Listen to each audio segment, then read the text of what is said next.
오후 성경 공부, 오늘 창세기 22장 함께 살펴보도록 하겠습니다. 편하게들 이렇게 들으시면 되겠습니다. 대답들을 잘 해주시고 따라와 주시면 좋습니다. 사람이 적기 때문에 여러분들 이렇게 집중해서 따라와 주시면 감사하겠습니다.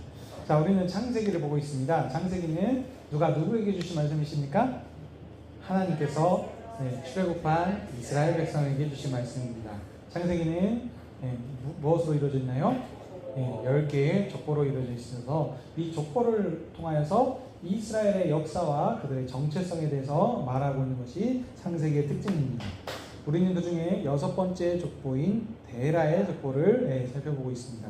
데라의 족보는 그의 상속자인 누구죠? 아브라함을 부르시고 그와 언약하심으로 가나안 땅을 하나님이 거하신 성소로 성전으로 이렇게 삼으시는 내용이 되겠습니다. 그래서 12장에서 15장은 하나님께서 아브라함을 본토 친척 아비집에서 구별하여 부르시고 그를 언약하십니다. 언약의 내용이 이제 계속 반복되는데 무엇이죠? 그에게 보여주실 땅, 지시하실 땅, 가나안 땅으로 인도하시고 그 땅을 그의 후손에게, 그의 몸에서 날 상속자에게 주실 것을 약속하시는 내용입니다. 그래서 하나님께서 그것 어떻게 하시죠? 쪼갠 고개 사이를 지나가심을 통해서 하나님께서 이 약속을 목숨으로 반드시 지키실 것을 언약하여 주셨습니다. 자, 그 다음에 이제 16장부터 25장은 무슨 내용이냐면 하나님께서 언약하셨던 누구죠? 그 몸에서 날 상속자에 대해서 이야기하는 내용입니다. 그 중에 이제 그 격가지들이 많이 있습니다. 그래서 사례의 여종 하가를 통해서 나온 이스마엘의 내용이 나오는데 그는 아니입니다. 그리고 하나님께서 그에게 다시 나타나셔서 그 이름들을 바꿔주시죠. 열국의 아버지와 어머니라라고 하는 아브라함과 사라로 이렇게 주시면서 그들에게 이제 맞는 상속자, 그냥 그러니까 후손만 주시는 게 아니고 어떠죠? 그 후손들이 열국의 왕들이 나오실 것을 이렇게 하셨습니다. 그래서 아브라함은 이것을 믿음으로 언약을 새겼죠. 그게 무엇이죠? 몸에 새긴 언약 할례입니다. 할례. 그래서 할례를 새겨서 하나님 앞에서 온전히 행하게 되었습니다. 그래서 이게 새 이름과 할례의 언약이 되겠습니다.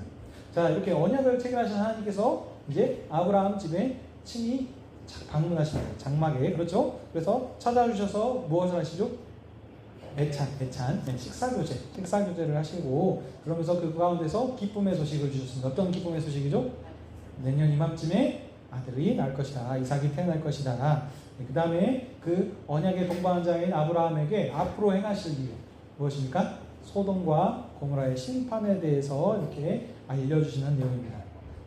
그래서 그 심판 중에서도 아브라함에게 속한 누구입니까? 조카 롯의 가정을 이렇게 구원해 주시는 그런 은혜를 베푸셨습니다.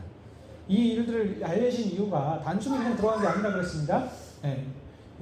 왜냐하면 하나님께서 아브라함에게 주실 그 아브라함의 상속자에게 주실 상속자 이삭에게 주실 그 가나안 땅, 그 나라는 어떤 나라입니까? 여호와의 도를 지켜 의와 공도를 행하는 나라이기 때문에 그것을 본보기로 이렇게 보여주신 사건이 되겠습니다. 그 다음 20장에 무슨 내용이 있었습니까? 아비멜렉이 아브라함의 아내를 데려가는 내용이 있었습니다. 이집트 바로 왕이 데려간 거라는 내용이 그 문맥이 강조하는 게 다르다 그랬습니다. 거기서는 하나님께서 아브라함에 약속하셨던 대로 그의 소유를 지키신 거고, 소유. 그래서 내가 너를 저주한 자는 내가 저주하고 복주한 자는 복주겠다라고 하는 그쪽이었다면 여기는 뭡니까? 상속자를 지키시는 거예요. 상속자. 그 내년 이맘쯤에 태어날 그 상속자 이삭을 위해서 하나님께서 사라의 태를 지켜주신 내용입니다. 그러면서 거기에서 그 태를 지켜줄 뿐만 아니라 그래서 뭐라 그러니까 아브라함을 뭐라 그러죠? 선지자다.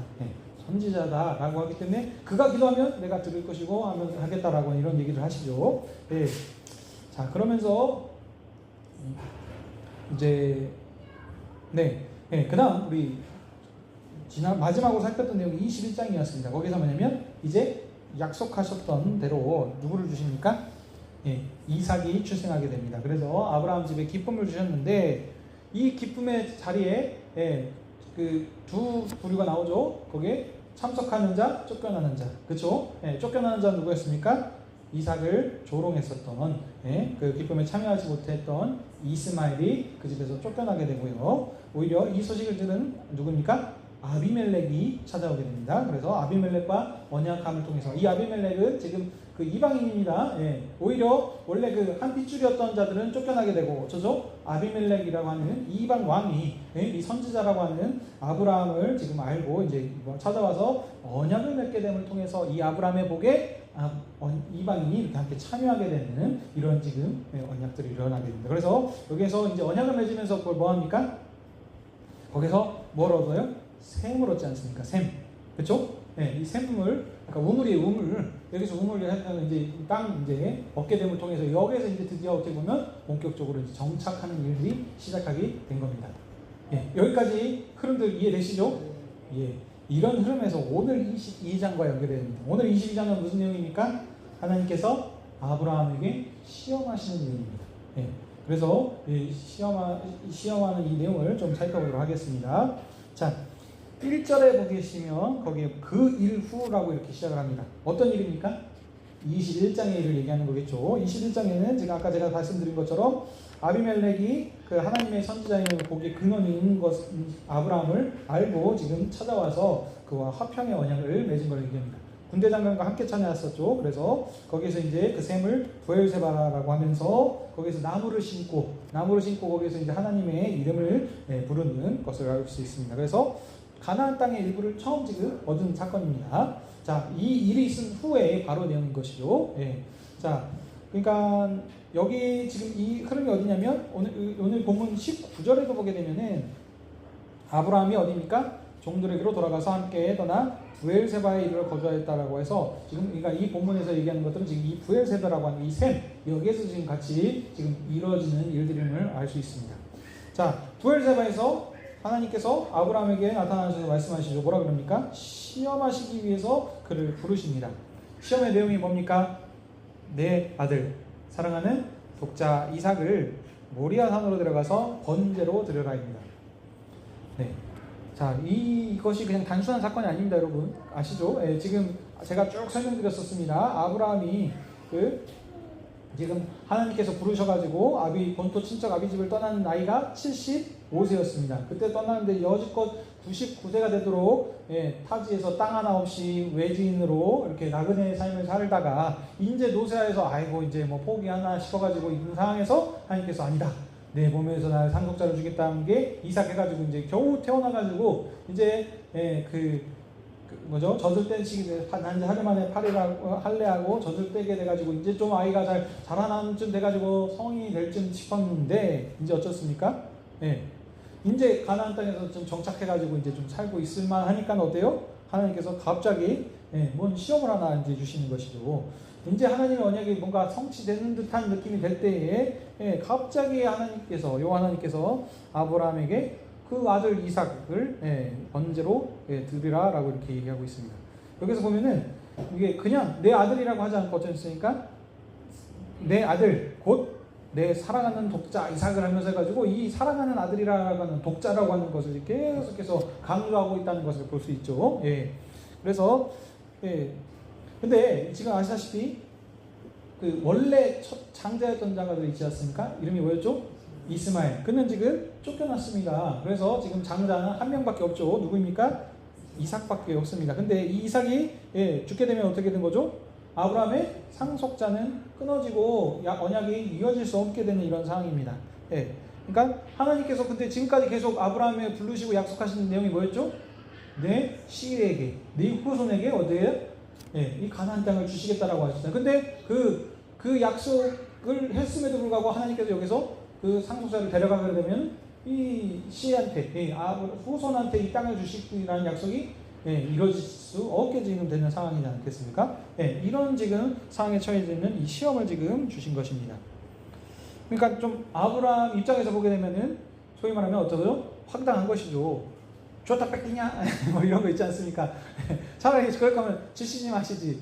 줬다 뺏을 거면 뭐하러 주십니까? 뭐 이렇게 될 수 있는 거 아니겠습니까? 근데 그것도 여러분 그냥 달라는 것도 아니고 어쩌냐면 번제로 드리는 거예요. 번제. 여러분 번제가 뭔지 아십니까?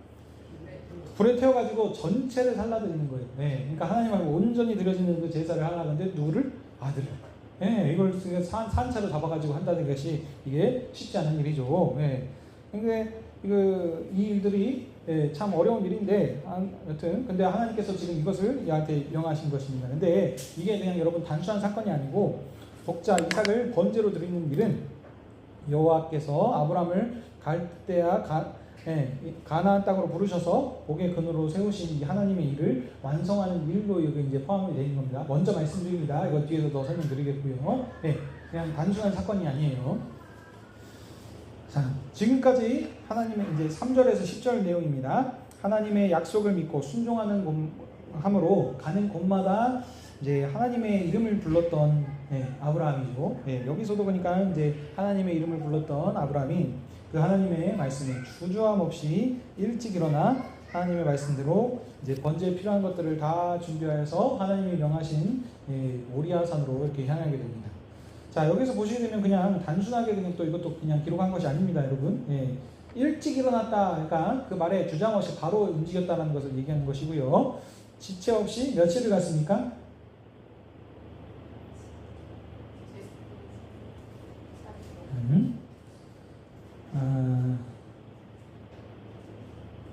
4절 보시게 되면은 뭐라고 되어 있습니까? 제 3일에, 그러니까 3일길을 간 것이죠. 3일길 완전한 순종을 이것도 얘기하는 만전수인 것이죠.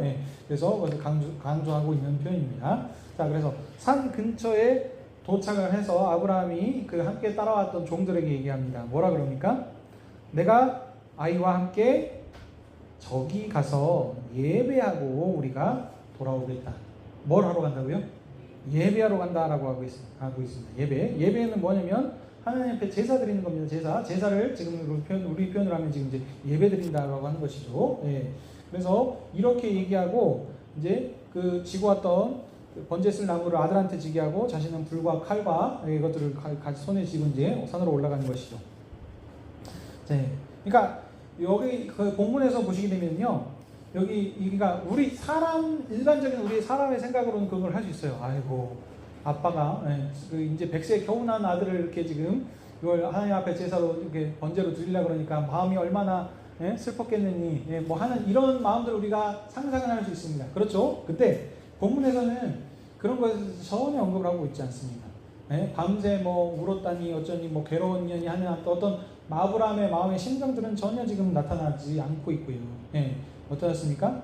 그걸 나타나기커녕 어떠냐면 아브라함이 그 하나님의 말씀이 어떻습니까? 즉시 곧바로 3일길을 온전하게 순종하고 믿음인 대로 행했다라는 것을 그 믿음과 순종에 지금 초점을 맞춰서 지금 기록을 하고 있습니다.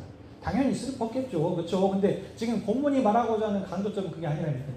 근데 이제 이것을 이제 좀 살리기 위해 이제 막 이제 소위 말하면 이렇게 그 MSG를 이렇게 많이 치시는 거 있는데 거기에서는 그러면 안 되고 그러면 본문이 저자가 말하고자 하는 강조점이 사라져버리게 됩니다. 여기에서는 지금 아브라함이 하나님의 말씀에 온전히 순종하고 믿음으로 행했다는 것을 지금 강조하고자 하는 것입니다.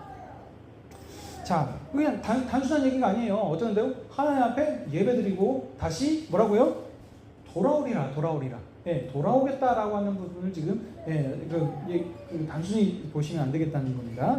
그러니까 아브라함이 이런 지금 믿음으로 나아갔다는 걸 보고 있죠. 자, 하나님이 일러준 곳에 이르자 이제 그곳에 제단을 쌓고 이제 이삭을 결박하여 제단 나무 위에 놓고 합니다. 여기서 이제 제가 그걸 빠뜨렸네요. 가는 길에 이삭이 묻죠. 다 준비가 되어 있는데 어쩌습니까? 번제할 양은 어디 있습니까? 하니까는 하나님께서 나귀를 위해 친히 준비하시리라 라고 하는 이 부분도 지금 아브라함의 어떤 믿음을 지금 이제 얘기할 수 있는 것이겠죠. 그래서 이제 그대로 근데 순종함으로 근데 그러니까 준비해 놓으셨을 거라 생각해서 하는 신용만 한 게 아니에요, 여러분. 지금 실제로 지금 결박하여 제단 위에 나무에 놓고 칼로 이렇게 아들을 잡아 죽이려고 하는 이런 상황 가운데 간 겁니다. 그러니까 지금 실제로 그 일들을 행하려고 한 거고, 그러니까 하나님 앞에서 그렇게 행하니까 이제 어쩌습니까? 여호와의 사자가 아브라함을 다급하게 2번이나 지금 부르시는 내용을 볼 수 있습니다. 아브라함아 이렇게 부르시는 거죠. 네.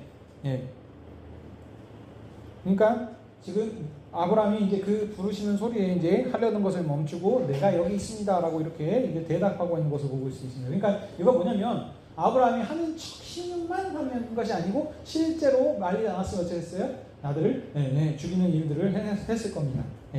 근데 그러면서 이제 이렇게 멈추시고 난 다음에 이제 하나님께서 뭐 얘기하시죠. 뭐라 그러십니까?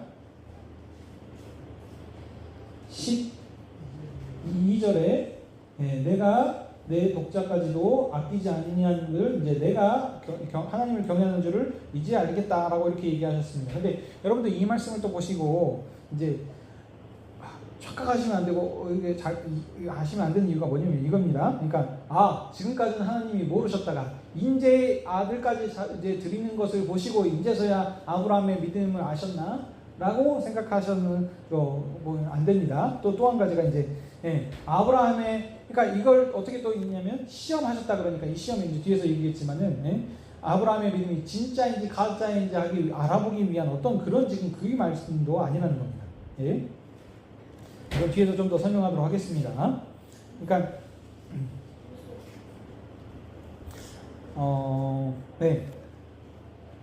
여기서 좀 더 그냥 먼저 말씀드리는 게 낫겠네요. 그러니까 이건 뭐냐면 아까 처음 제가 말씀드린 것처럼 복자 이삭을 드리는 것은 하나님께서 아브라함을 시험하신 건데 어떤 시험인가냐면 그 복의 근원으로 세우는 그 하나님의 일을 완성하는 거라 그러지 않았습니까? 하나님께서 작정하신 그 일을 함께 아브라함을 지금 파트너, 동역자로 지금 세우시지 않았습니까? 그래서 내가 이 동역자한테 뭘 준비했느냐 하면서 소돔과 고모라에 대한 심판까지 앞으로 행할 일까지 알려주지 않습니까? 그러니까 이 함께 할 수 있는 이 동역자로서의 그런 신실한 지금 믿음을 요구하고 계신 겁니다. 근데 이 신실한 믿음을 보여주셔야 돼요. 그러니까 여러분들 지금 아브라함한테 그것을 요구하는 것이 이 하나님께서 어떻게 보면 지금 당연한 일인 것이지 이걸 뭔가 어떤 이거 하면서 또 이런 어떤 지금 우리 어떤 인간적인 생각으로 바라보면 안 된다는 겁니다. 자, 그래서 아브라함은 어쨌든 이 일에 순종하여서 하나님의 믿음의 동역자로서 동행하는 자로서 일들을 지금 행한 것을 볼 수 있습니다. 그래서 이제 눈을 들어보니까 저쪽에 어디 있습니까? 순양이 놓여져 있었죠. 그래서 이삭을 대신해서 이제 순양으로 번제를 올려드림을 통했습니다. 자, 그래서 아브라함은 독자를 드림을 통해서 믿음과 순종을 하나님 앞에 확증받은 사건인 겁니다. 확증. 자, 그래도 이제 14절에 이 일들이 있은 이후에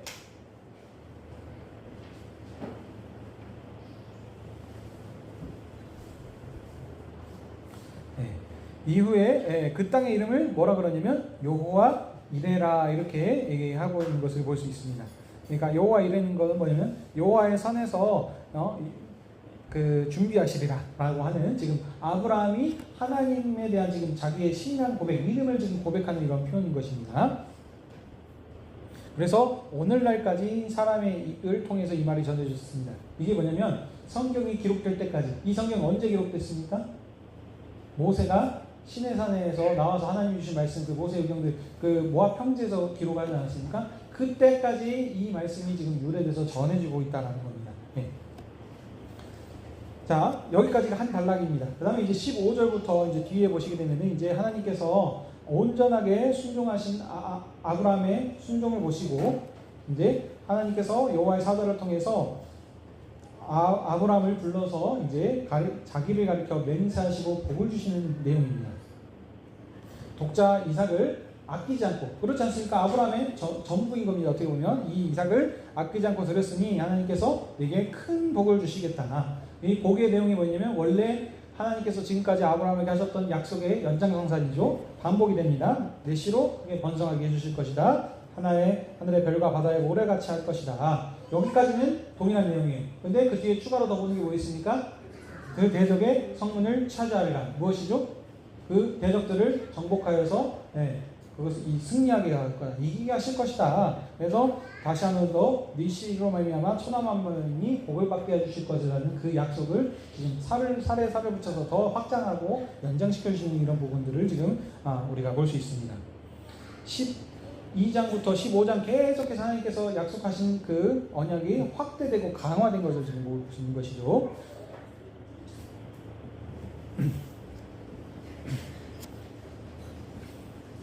자, 그런 일을 있은 후에 이제 아브라함과 이삭이 함께 그의 종들과 돌아갔습니다. 다시. 그래서 그 브엘세바를 여기로 돌아간 이유가 뭐겠습니까? 여기에 샘이 있고 심은 에셀나무가 있지 않습니까? 여기 가서 이제 말하면 자신이 이제 본거지가 되는 것이죠. 자, 여기에서 이제 거주하고 있습니다.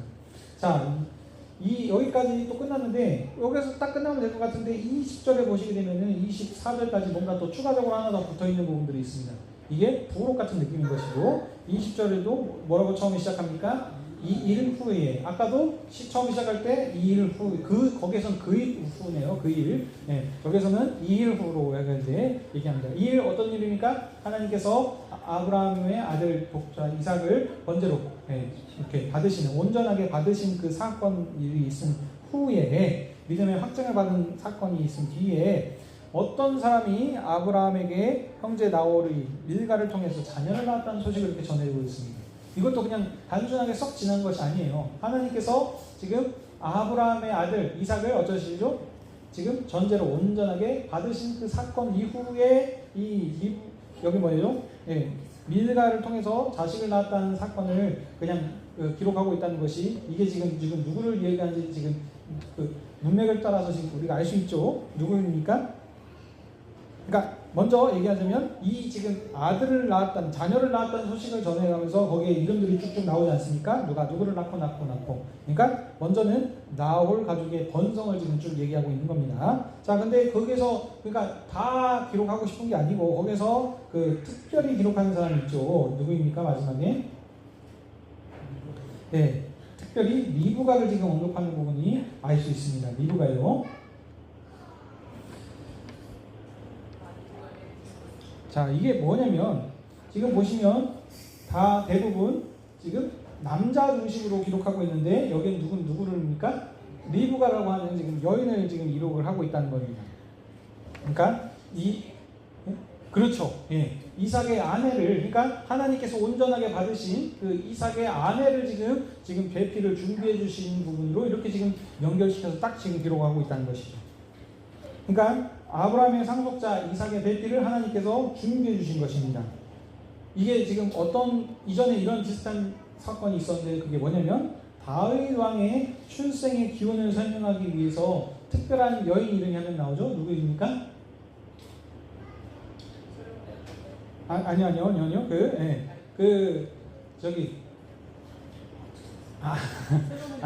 아니야. 그렇게 보시면 안 되고요. 다윗의 출생, 그 조상.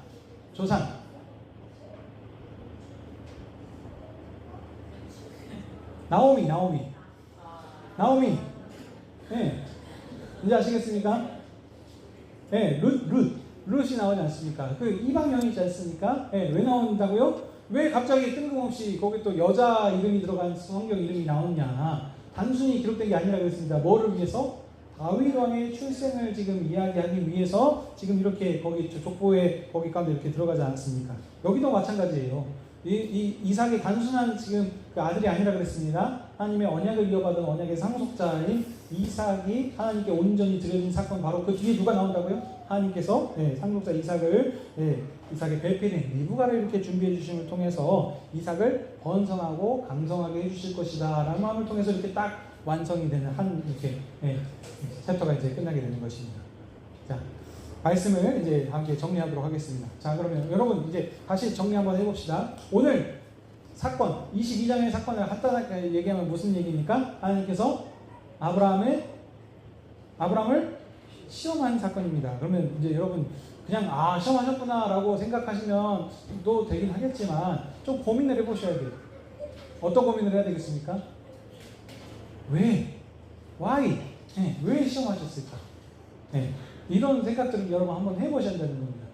단순하게 그냥 시험하셨구나 라고 하면 되겠고 그것도 되겠지만 그래야 이 문맥이 본문이 말하고자 하는 것들이 이렇게 쫙 들어온다는 것이죠.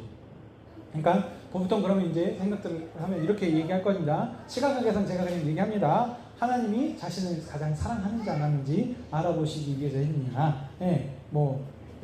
이런 정도로 볼 수 있는데 그것도 맞을 수 있겠지만은 그 정도 수준이 아까 아니라고 말씀드렸습니다. 어떤 거요? 하나님께서 이 성경의 말씀을 왜 기록하셨다고요? 무엇을 위해서? 언약 역사를 하나님께서 말씀하셨던 그 언약 역사를 지금 이루시는 분이라는 걸 지금 말씀하시기 위해서 지금 성경 말씀 주시지 않습니다. 창세기 말씀이 단순히 우리 또 똑똑하고 착하고 도덕적으로 올바르게 살아가려고 주신 말씀이 아니라니까요. 하나님이 어떤 분이신지를 말씀하시기 위해서. 그러면 오늘 이 말씀도 하나님의 언약 역사를 지금 진행하는 데 있어서 필요한 부분이니까 이것을 얘기를 하고 있겠죠. 그럼 하나님께서 그러면 언약 약속을 진행하는 데 있어서 아브라함의 시험이 왜 필요하냐는 거죠. 단순하게 그냥 하나님께서 그냥 심심풀이로 해가지고 그냥 이렇게 한번 간보듯이 해가지고 한 게 아니라는 것이죠. 자, 여기서 아까도 말씀드렸습니다. 그전에는 하나님을 경외하는지 몰랐으니까 이 아브라함이 진짜 실제로 하나님을 경외하는지 아닌지 알아보기 위해서 하는 이 정도의 지금 속마음을 몰라서 테스트한 게 아닙니다. 하나님 어떤 하나님이세요? 천지만물을 창조하시고 주관하시는 하나님이지 않습니까? 보통 우리는 그래서 전지전능이라 그러지 않습니까? 그래서 모든 걸 다 아시는 하나님이라 그러지 않습니까? 그렇죠? 그러니까 하나님이 아셨어야 되지. 이게 맞는 거죠. 어떻게 보면 또 반대로 다 아셨으면 그러면 이제 몰랐으면 좀 이상해지는 거예요. 그러면 무슨 말씀인지 아시겠죠? 그러니까 아셔야 되는. 근데 반대로 또 여기서 알았다는 걸 또 강조하게 되면 어떻습니까?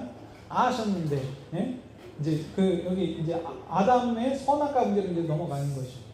하나님께서도 아담한테 어떡하시죠? 시험하셨다 그러죠. 시험. 근데 거기서는 시험이라고 하지 않습니다.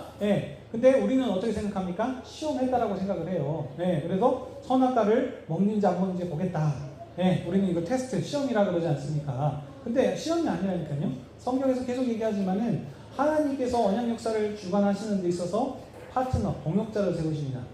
사람을 자기 형상대로 특별하게 만드셔서 아담한테 이 천하 만물을 다스리고 통치하라 그러면서 대리 통치자로 세우지 않았습니까? 그 중에 딱 하나만 금하신 것이 뭐예요? 네가 나를 왕으로 인정하고 존경하고 따르라. 그렇게 함을 통해서 어쩌죠? 하나님의 하나님 되심을, 사람은 사람됨을 이렇게 나타냄을 통해서 언약 관계가 이어져 가게 하는 어떤 하나의 그런 것이라는 거죠. 여기서도 마찬가지예요. 하나님께서도 그런 믿음을 아브라함한테도 요구하신 것입니다. 근데 아담은 실패했는데 아브라함은 어떻습니까? 성공했죠. 하나님 앞에 드림을 통해서. 그렇죠. 그러니까 지금 이런 시점으로 바라봐야 되지. 왜 하나님이 분명히 아브라함의 마음을 아셨을 텐데 분명히 드릴 줄 알면서도 뭐하러 시험하셨어요? 뭐 이런 어떤 질문을 하는 거는 잘못됐다는 것입니다. 말하고 하는 건 뭐냐면 하나님께서 언약 역사를 진행하는 데 있어서 확증이 필요합니다. 확실한 증거. 그 증거가 뭐예요? 아브라함의 믿음으로, 믿음의 조상으로 세우기 위해서 아브라함의 믿음을 요구하신 겁니다. 그래야, 왜 그러면 요구하시나요? 하나님께서 언약 역사를 이뤄가기 위해서. 이 말을 다른 말로 표현하면 어떻게 됩니까? 하나님께서 아브라함을 복의 근원으로 세우시기 위해서, 다른 말로 복 주시기 위해서 이 시험을 허락하신다는 겁니다. 여러분, 이 말씀이 단순하게 들으시면 안 됩니다. 하나님께서 시험을 주시는 목적이 뭐예요? 너 한번 소위 말하면 한번 무너져봐라. 한번 너 잘 되는지 보자 해가지고 망하고 멸망하고 무너뜨리기 위해서 시험을 주시는 게 아니고 어쩌신다고요? 더 큰 은혜와 복을 주시기 위한 시험이라는 겁니다. 이것을 넘어서야 그걸 근거로 하나님께서 어떻게 해요? 복을 주실 수 있어야. 그렇게 되면 공의롭지 않은 하나님이시죠. 아무것도 그러니까 어떤 행위를 함을 통해 가지고 하는 게 아니고 언약 가운데서 그 언약 관계 안에서 이것을 해야 하나님께서 그를 통해서 약속하신 복을 주실 수 있다는 것입니다. 어떤 복이요? 너를 통해서 모든 민족을 복 주시겠다. 그러려면 아브라함이 그 복의 근원으로서 믿음으로 행위에 굳건하게 확증하는 것이 필요하다는 것입니다. 근데 그 확증하는 사건 중에서 다양한 어떤 것들이 있을 텐데 이 독자 이삭을 바친 사건이 단순한 사건이 아니라는 거예요. 번제를 드린다 그러지 않습니까? 번제는 아까 뭐라고 그랬죠? 하나님 앞에 완전하게 온전하게 드리는 제사를 뜻합니다. 그러니까 이삭이 온전하게 하나님 앞에 드려진다는 겁니다. 그걸 지금 의미하는 거예요. 이삭이 아브라함한테는 이걸 요구하지 않습니까? 항상 얘기하죠. 하나님께서는 약속하셨던 그 약속을 누구한테? 상속자를 통해서 성취하시고 완성하십니다. 이삭을 온전히 아브라함을 하나님께서 부르셔가지고 그 약속을 하셨지만 그것을 이루어질 때가 언제입니까? 이삭을 통해서. 이삭이 온전히 하나님 앞에 번제로 드려짐을 통해서 이렇게 지금 드려진 겁니다. 그래서 이제 이삭 이후에 출생되는 사람들은 어떻습니까? 하나님께 속한 백성들, 자녀들은 이렇게 지금 언약 백성으로 이렇게 들어오게 되는 겁니다. 하나님께서 아브라함의 후손인 이삭의 후손들을 통해서 복 주시기 위해서 이 일들을 하나님께서 이루신 겁니다. 그래서 이 지금 드려졌다라고 하는 것이 단순한 의미가 아니라는 거 아시겠죠? 자, 그러면 이 말씀을 지금 누구한테 주셨습니까? 출애굽한 이스라엘 백성들한테 주지 않습니까? 그럼 이스라엘 백성들은 어떤 생각이죠? 어떻게 받아들입니까?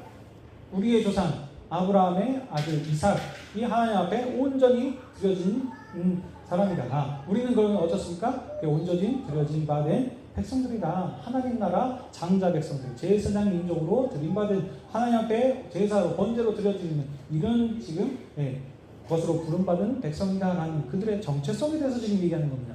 이스라엘 백성이 단순한 백성이 아니에요. 하나님께서 수많은 민족 중에서 왜 이스라엘을 택했습니까? 아브라함에 하셨던 약속대로 이삭을 번제로 드림받았기 때문에 그 드림받은 그 상속자들을 그 민족을 하나님께서 택하여 부르셨다는 겁니다. 단순한 그게 아니라는 것이죠. 그래서 이스라엘한테 이 말씀을 주신 거 뭐예요? 너희들이 하나님 앞에 드려진 바 된 향기로운 제사로 번제로 드려진 그 구별된 백성이다 라는 것을 지금 얘기하기 위한 것이죠. 자, 그러면 그들에게 이걸 알려주기 위해서 뭘 하게 하시려고요? 지금 행해야 될 목표가 있지 않습니까? 앞에 보이는 가나안 땅, 그 대적들을 정복해서 하나님 앞에 이제 복을 받을 수 있도록 하는 그런 지금 일들을 지금 하기 위해서 이것들을 해야 된다는 것이죠. 근데 아까 말씀하셨죠? 내 씨가 번성케 해가지고 하늘의 별과 별과 달고 이렇게 많게 해주시겠다라고 하고 그 다음에 뒤에 뭐가 붙었다고요? 대적의 성문을 열게 해주시겠다. 이스라엘 백성들이 이 말씀을 봤을 때 얼마나 그 도전이 되고 감사하고 은혜가 되겠습니까? 가나안 땅에 들어가는데 그 대적들은 하나님께 어떻게 하시겠다고요? 성문을 열고 그 땅을 차지하게 하나님께서 해주시겠다. 그렇게 함을 통해서 하나님께서 그 약속을 이루시겠다라고 하는 이 지금 말씀을 그들한테 해주시기 하겠습니다. 자, 그리고 한 가지 더 말씀드릴 게 있습니다. 지금 이삭이 드림받은 저기 드려진 산 이름이 뭐였습니까? 22장 1절에 모리아산입니다. 모리아산. 여기가 어디 성이냐면 여기가 바로 솔로몬 성전이 세워지는 다윗의 아들 솔로몬 때에 하나님께 드린 성전이 세워지는 이 장소가 여기 이 모리아산입니다. 그러니까 단순한 사건들이 아니라는 거예요. 하나님께서 이스라엘 백성을 구원해서 부르셔서 다윗의 왕 약속하셨죠. 그가 아브라함과 같은 이시죠. 아브라함의 아들 누구입니까? 솔로몬 때 거기 하나님이 구하시는 성전 그것을 드려진 바 되는 그래서 하나님께서 임재하셔서 임하시는 그런 나라를 지금 세우시는 게 지금 이스라엘 백성한테 지금 주신 말씀이라는 겁니다.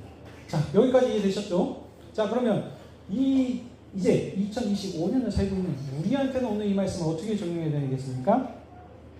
언약의 신실하신 하나님께서 누구를 보내십니까? 신약의 그의 아들이신 예수 그리스도를 보내셨습니다. 이 예수 그리스도는 아브라함과 다윗의 후손으로 오신 참 상속자이십니다. 이 상속자로 오신 이 예수님께서 지금 끝날에 하나님께서 세우신 그 마지막 아들이신데, 자, 이 예수님께서 지금 하시는 일들이 뭐냐면 아브라함은 하나님 앞에 온전히 행하긴 했는데 100% 온전하진 않았죠. 왜냐하면 실제로 잡아 죽여 드리진 않지 않았습니다. 그렇죠? 그러니까 이럴 수 있어요, 여러분. 그러니까 아브라함의 믿음이 뭐냐면 지금까지 하나님께서 계속 가는 곳보다 얘기하셨던 게 뭐였죠? 네 씨를 통해서 사라의 태를 통해서 낳은 아들을 통해서 하나님께서 땅을 주실 것이라는 걸 계속 약속하지 않았습니까? 반복이에요. 그러니까 이것을 소위 말하면 귀에 피할 척도 들었으니까 아브라함이 그 하나님의 약속의 말씀을 믿었기 때문에 온전히 이삭을 하나님께 드리더라도 어떤 방법을 취해서라도 하나님께서 어떻게 하실까? 그 약속을 지키시겠구나라고 하는 믿음이 있었던 겁니다. 무슨 말씀인지 아시겠죠? 지금 쪼갠 고개 사이를 지나가심을 통해서 내가 이 약속을 반드시 이루실 거라고 하나님께서 목숨을 걸고 약속하지 않았습니까? 그러니까 아브라함은 이 믿음을 가지고 이렇게 하나님을 이렇게 행한 것인데, 근데 보시면 우리가 조금 더 한번 생각을 해보세요. 만약에 아브라함이 이삭을 죽였으면 거기서 하나님께서 이삭을 다시 살려주실 수도 있지 않겠습니까? 근데 그렇게 하지 않으셨단 말이에요. 그렇죠? 왜 그랬냐면 온전한 그 죽은 자가 살아나고 하는 것들은 언제 그 일들이 일어납니까? 예수 그리스도가 오심을 통해서. 그래서 그때 뭐 죽은 나사로도 살리시고 뭐 하심을 통해 가지고 그때 행하시지 구약에서 이제 그 선지자를 통해서 막 하고 하시지만 온전한 피 흘림이나 제사 이런 것을 통해서는 지금 하지 않으십니다. 그걸 온전하게 이루시는 분이 누구시니까 바로 아들이신 예수 그리스도 때 이 일들을 하시거든요. 그러니까 예표한 어떤 상징적인 이유로서 한 것이지 실제로 그러니까 드린 거는 양이었죠, 양. 근데 예수님께서 어떠십니까? 자기가 유월절 어린 양으로서 십자가에서 죽으심을 통해서 온전한 제사로 하나님 앞에 온전하게 100% 순종함을 통해서 하나님 앞에 드려진 바 된 것이죠. 그래서 이 드려짐을 통해서 이제 그에 속한 모든 백성들은 어떻습니까? 그리스도로 인하여서 우리는 죄 없는 깨끗하게 흠없고 정결한 백성들로 삼아주신 것입니다. 그게 지금 누구입니까? 신약의 교회입니다. 이스라엘 백성이 아닙니다. 이스라엘에서도 그리스도를 믿는 자들은 거기에 속합니다. 근데 이제 더 이상 혈혈 관계로 인해 가지고 피가 섞였냐 안 섞였냐를 이것으로 얘기하는 것이 아니고 누구냐? 지금 우리가 지금 마태복음에서도 얘기하시는 것과 같이 그리스도의 믿음에 따르고 순종하는 자들, 영접하는 자, 그가 또 지금 하나님께 속한 나라 백성이라는 겁니다. 그러니까 우리들이 뭡니까? 이제 그 약속을 이어받은 자들인 겁니다. 우리가 이제 아브라함의 언약을 이어받은 주님의 그 사명을 이어받은 언약의 동방자들, 믿음의 파트너, 이렇게 지금 우리가 지금 적용을 하고 해야 되는 것입니다. 자, 그러면 우리가 이제 이거만 하면 끝내야겠습니다. 이 말씀은 우리에게 어떻게 또 적용이 되는가? 똑같은 상황이죠. 우리가 먹고 마실 때마다 우리의 정체성이 누구인가? 우리는 하나님 앞에 온전히 드려진 바 된 백성이라는 겁니다. 이스라엘이 아니고 우리라니까요. 우리. 그러니까 우리는 세상에 속한 자들이 아니고 그리스도께 속한 자들이에요. 그리스도의 피하사를 먹는 것은 한 몸의 연합. 두 가지 예를 들죠. 예수님께서 신랑 되시고 우리는 그의 신부이다. 또 그리스도께서는 우리의 머리가 되시고 우리는 그의 지체다. 한 몸의 연합을 얘기하는 겁니다. 한 몸인데 어떻게 두 가지 생각을 가지고 살 수 있겠습니까? 당연히 머리 대신 그리스도께서 하셨던 대로 그 믿음대로 우리가 그대로 행해야 되는 것이 마땅한 것입니다. 자, 근데 이 말씀을 우리에게 적용한다면 뭡니까? 오늘 주일 설교와도 연결이 됩니다. 이가 어떤 분이시기에 하면서 이 예수 그리스도의 권세 있으신, 고난받으시지만 승리하실 것이라는 것을 지금 보여주시지 않습니까? 여기서도 마찬가지로 대적의 성문을 여시는 분, 그냥 단순히 여시는 것이 아니고 실제로 어떻게 했어요? 사단 마귀 권세를 이기시고 죽음을 이기시고 어둠의 사망 권세를 이기시고 부활하시고 깨뜨리고 승리하신 왕이 아니겠습니까? 이미 사단의 머리는 띄어졌습니다. 승리하신 왕이세요. 그러니까 왕이 승리하셨기 때문에 우리 어떻습니까? 그에 속한 우리 백성들도 왕을 따라서 승리할 것입니다. 사탄은 이미 패배한 거예요. 그러니까 이미 뭐예요? 전쟁의 양상은 무엇으로 된 겁니까? 예수님께서 왕이신 예수님의 승리로 지금 흥건한 거예요. 그러면 지금 우리가 하고 있는 이 싸움은 무엇이냐? 소위 말하면 이제 그 패잔병들 정리하고 있는 이런 수준의 싸움인 것입니다. 무슨 말씀인지 이해가 되십니까? 왕이 승리하셨기 때문에 패배한 그 패잔병들을 정리를 하는 정도의 수준이 우리 상황인데 문제는 우리의 믿음이 아까 제자들과 같이 믿음이 적은 자들아 하는 것처럼 분명한 사건들을 우리에게 보여줌을 통해서 너희는 믿고 언약대로 순종하면서 나아가라, 성문을 열 것이다 라고 이렇게 우리에게 분명하게 말씀을 해주시는데도 불구하고 조금만 뭔가 어려움이 있고 뭐하고 하면은 주님 살려주십시오, 구원해 주십시오 라는 이런 믿음들을 우리가 보인다는 겁니다. 그렇게 돼서는 안 되겠죠. 이스라엘 백성은 실패했더라도 우리는 그렇게 되지 않겠습니다. 우리가 그러면 이 마지막 싸움을 이기는 방법은 무엇이냐? 우리가 똑똑해서 잘나서 이기는 게 아니라 그랬습니다. 제가 말주변이 없는 사람이에요. 근데도 하는 게 뭡니까? 내가 하는 게 아니고 하나님께서 하신다는 겁니다. 우리의 신실함으로 하시는 게 아니고 하나님의 언약에 신실하신 그 모든 약속을 이루는 겁니다. 그러면 우리한테 요구하는 건 무엇이냐? 사랑함, 믿음으로 끝까지 이 그리스도의 사랑을 묵상하고 알면 알수록 주님을 사랑함으로 일들을 행할 것이고 그 충성되게 오늘 저희가 찬송했었던 것처럼 내가 주를 위해 죽겠습니다 라고 하는 그 믿음으로 살아가면 주님께서 우리를 죽게 내버려두지 않으신다는 것입니다. 오직 우리가 끝까지 충성되게 왕의 명령에 순종함으로 나아가면 주님께서 우리를 이기게 하실 것이고요. 반대로 아이고 맨날 고난당할 것만 생각하니까 우리 삶에 기쁨이 없네라고 생각하시지 마시고 우리 왕께서 약속하는 것입니다. 생명의 면류관을 우리에게 주실 것이다 라고 알고 있습니다. 운동선수들이 4년 동안 죽어라 고생하지 않습니까? 뭘 보고 고생합니까? 4년 후에 올림픽에서 받을 그 영광의 면류관을 하기 위해서 그 힘든 모고들을 고생을 다 감당하면서 나가지 않습니까? 마찬가지입니다. 우리는 이미 상속받은 자들, 상속자들이에요. 이미 상급이 준비되어 있습니다. 그것서 우리 그 잠깐의 고난으로 인해서 주님을 배반하거나 또 그것으로 인해서 주님을 원망하는 것이 아니라 이 믿음으로 우리가 끝까지 주님을 봉사하며 그 사명들을 감당해 가시는 저와 여러분이 되시길 주님의 이름으로 축복합니다. 질문 있으십니까? 없으시죠? 네, 자, 기도하고 마치도록 하겠습니다. 아버지 하나님, 오늘 또 창세기 22장의 말씀을 통하여서 하나님께서 아브라함을 시험하신 모습을 살폈습니다. 아브라함에게 주신 시험이 아브라함을 멸망하게 하는 그런 것이 아니라 하나님께서 약속하신 복을 주시기 위해서, 그를 복의 근원으로 삼기 위해서 그에게 분명한 믿음을 요구하시는, 확증시키기 위한 사건임을 우리가 보았습니다. 주님, 이 아브라함의 믿음의 토대 위에 그리스도께서 오셔서 죽으시고 부활하심을 통해서 영원히 쇠하지 않는 온전히 드려진 바 되는 그런 나라를 세우셨습니다. 우리가 그 나라 그 백성 자녀들이 되었사오니 이제 이 예수 그리스도의 믿음을 따라서 살아갈 수 있게 도와주시옵소서.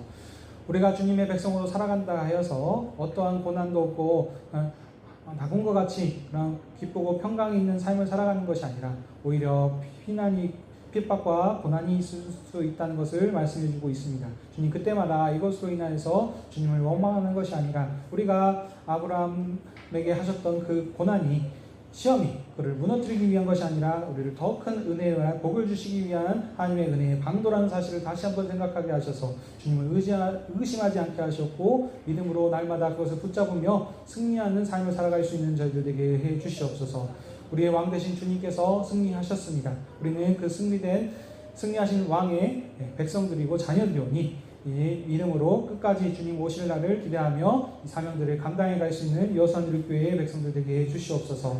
주님, 이 시간에 함께하지 못한 자들이 있습니다. 미국에서의 일정들을 잘 마치고 무사히 안전하게 돌아올 수 있도록 인도하여 주시옵고, 피곤하고 지친 그 모든 몸 가운데 주님께서 힘을 주셔서 돌아와서도 맡은 바 일들을 잘 감당해 갈 수 있도록 도와주시옵소서. 우리 이제 세상에 나가서 세상 속으로 나아가서 살 때 주님이 주시는 이 믿음과 복음의 힘을 가지고 날마다 세상 가운데 이기는 삶을 살아갈 수 있는 저희들에게 해주시옵소서. 감사하며 이 모든 말씀 예수님의 이름으로 기도드립니다.